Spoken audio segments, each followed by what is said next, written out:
Stories of the Bible. Joseph and his coat.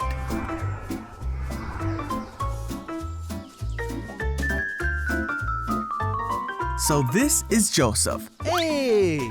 You see, Joseph was the son of Israel and Rachel. Israel loved Joseph more than all 12 of his sons. In fact, he made Joseph a coat to show him how much he loved him. When Joseph's brothers saw this, they hated Joseph. One night, Joseph had a dream. When he awoke, Joseph told the dream to his brothers.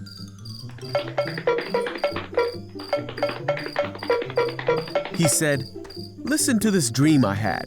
We were gathering grain when suddenly my bundle of grain rose up and all of you bowed to me." This made his brothers hate Joseph even more. And they said, "You're gonna rule over us?" Then Joseph had another dream. And he told it to his brothers and his father. He said, "Listen, I had another dream. And this time the sun and moon and 11 stars were bowing down to me." This time Israel heard the dream and rebuked Joseph, saying, "Will your mother and brothers and I actually come and bow down before you?" The brothers were even more angry when they heard the second dream. Israel, however, decided to think about what Joseph was saying.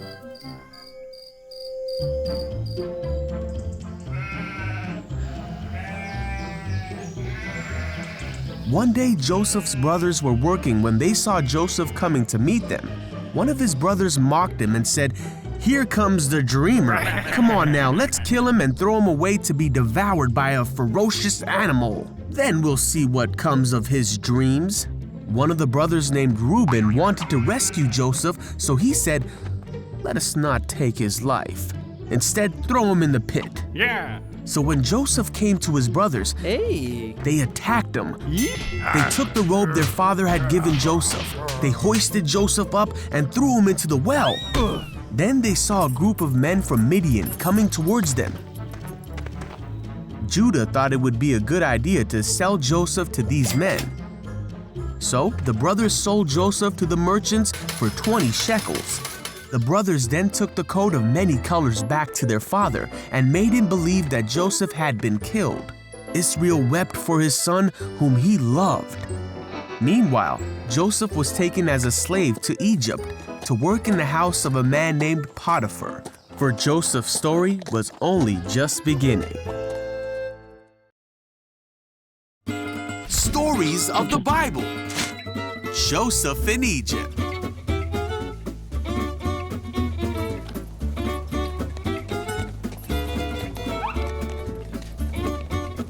This is Joseph.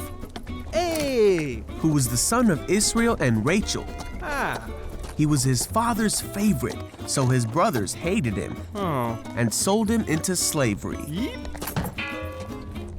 You see, Joseph was taken to Egypt, and Potiphar, one of the Pharaoh's officials, bought him for his household.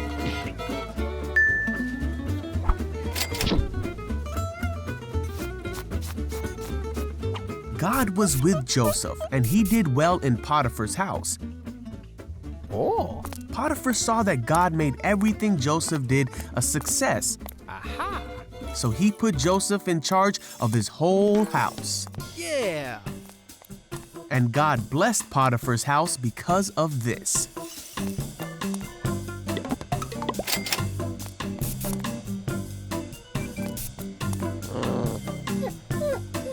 Potiphar's wife saw how well Joseph was doing in the house, and she wanted to make him do bad things. Joseph ran away from her because he wanted nothing to do with someone who would try to make him do the wrong thing. This made Potiphar's wife angry, and she wanted to be rid of Joseph. So she lied and made Potiphar believe that Joseph had done the bad things that she wanted him to do. Potiphar burned with anger against Joseph and sent him to prison.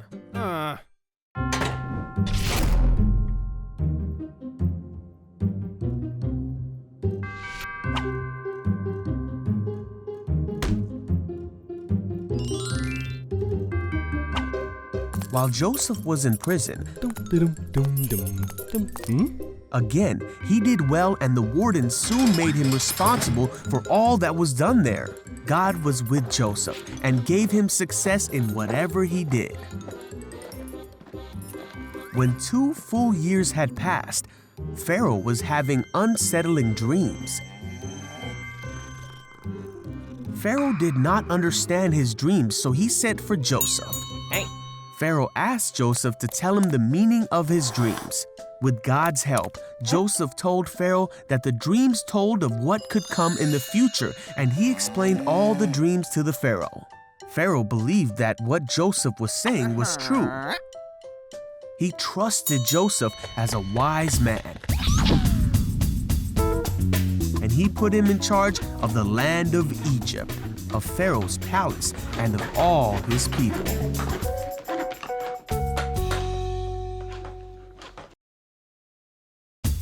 Stories of the Bible. Joseph and the Promised Land. This is Joseph, Hey! who's the son of Israel and Rachel.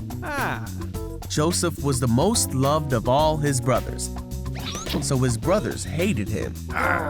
After being sold into slavery and put in jail, Joseph found favor with the Pharaoh and ruled over all of Egypt. He helped Egypt thrive during 7 years of abundance, and then he was prepared for 7 years of famine because God had helped Joseph to understand the Pharaoh's dreams about what would happen to Egypt.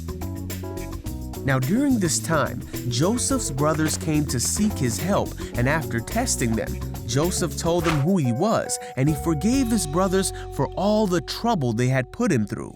But Joseph had not seen his father for many years. Hey! So he sent for Israel and his brothers' families. Together they all traveled to the land of Egypt, where Joseph would provide for them in the famine.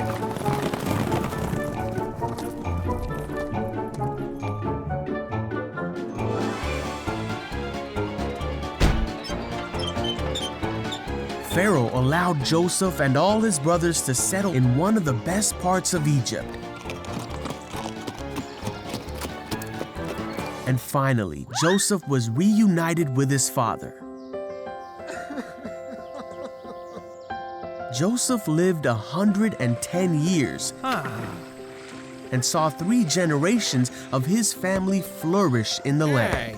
Before Joseph died, he told his brothers of the future of Egypt. He told them of the exodus that would take place, meaning that they would all return to the promised land of their father Israel, his father Isaac, and his father Abraham. He made his brothers promise that when they left the land of Egypt, they would take his bones with them and bury them in the promised land. Joseph always lived with hope that God would deliver him and his people. Though many people meant to show him harm throughout his life, God meant it all for good, so that many people should live because of his faith. Stories of the Bible. Joseph forgives. This is Joseph, Hey! who was the son of Israel and Rachel, but he had 11 brothers who hated him and sold him into slavery.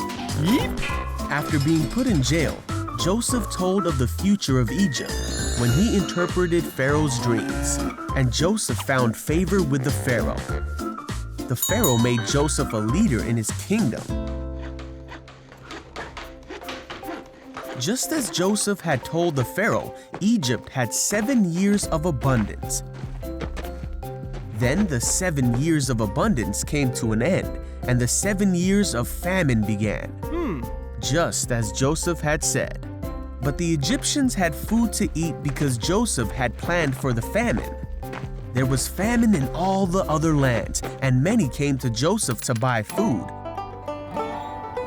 There was even a famine in the land that Joseph came from. So when Israel heard that there was grain in Egypt, he sent his sons to buy some. But Israel did not send Benjamin with the others because he was afraid that harm might come to him. When Joseph's brothers came to him, Joseph recognized them, but he pretended to be a stranger. Aha! So Joseph decided to test his brothers. He had his interpreter tell them to send for Benjamin, who had stayed home. And then he threw his brothers in jail for 3 days. On the 3rd day, Joseph let all but one of the brothers take grain to their starving households with the instruction to bring Benjamin back. But Joseph provided for his brothers' journey and gave them grain and silver. The brothers did exactly as Joseph instructed, as they were scared that God was punishing them for what they had done to Joseph so many years before. They traveled home to their father's house, then back to Egypt. Now that he had seen that they brought Benjamin, Joseph was overwhelmed, so he released the brother who was still in prison. But Joseph decided to play one more trick on his brothers. He sent the brothers away but told his servant to hide his silver cup in Benjamin's bag. Then Joseph told the servant to go after the brothers and retrieve the cup. The brothers hadn't traveled far before the servant stopped them and accused them of stealing the cup.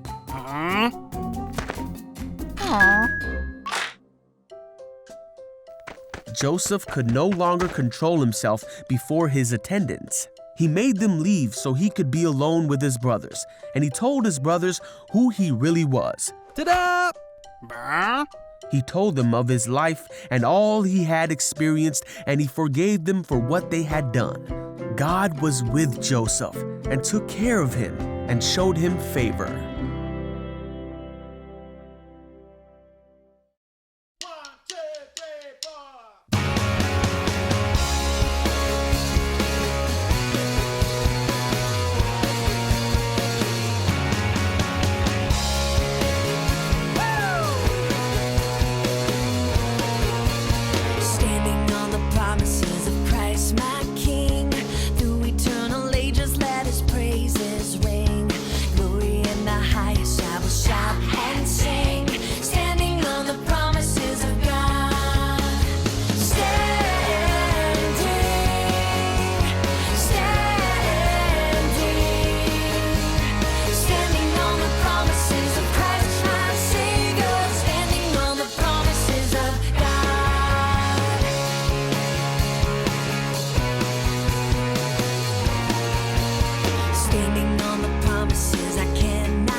Just say thanks. Don't be a turkey. Just say thanks. Don't be a turkey. just say thanks. Be thankful in your heart for everything. Don't be a turkey, just say thanks. Don't be a turkey, just say thanks. Don't be a turkey, just say thanks. Be thankful in your heart for everything. 10 men with diseases came one day to Jesus. He healed them and then told them to go to the priest and show them. All 10 walked away, but only one came back to say, oh, thank you, thank you, thank you, Lord Jesus. Don't be a turkey, just say thanks. Don't be a turkey, just say thanks. Don't be a turkey, just say thanks. Be thankful in your heart for everything. Don't be a turkey, just say thanks. Don't be a turkey, just say thanks. Don't be a turkey, just say thanks. Be thankful in your heart for everything. Many people still today don't remember what to say when Jesus answers prayer and shows us how much he cares. So every single day, don't you forget to say, oh, thank you, thank you, thank you, Lord Jesus. Don't be a turkey, just say thanks. Don't be a turkey, just say thanks. Don't be a turkey, just say thanks. Be thankful in your heart for everything. Don't be a turkey, just say thanks.